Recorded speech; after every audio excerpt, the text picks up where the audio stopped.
বন্ধুরা দেখুন, ওই যেসব মাসিমারা, যেসব দাদা ভাইরা, ছোটো ছোটো বোনেরা যেমনই থাকে ওই স্টেশনে বা কোনো ভাঙা বাড়িতে বা ত্রিপল ঘেরা বাড়িতে, আজ আমাদের সেরকম পরিস্থিতি এসে গেছে।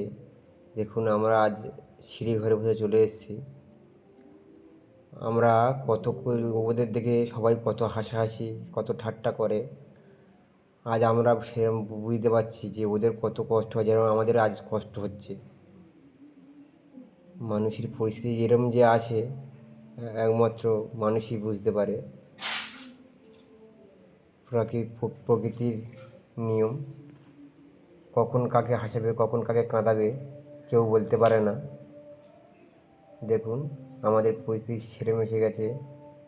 যেসব মায়েরা, যেসব দাদারা ওই তিরপল ঘেরা বাড়িতে থাকে, দেখুন এখনও জল কমেনি আমাদের। কত কষ্ট যে পাচ্ছি আমরা, একমাত্র আমরাই জানি।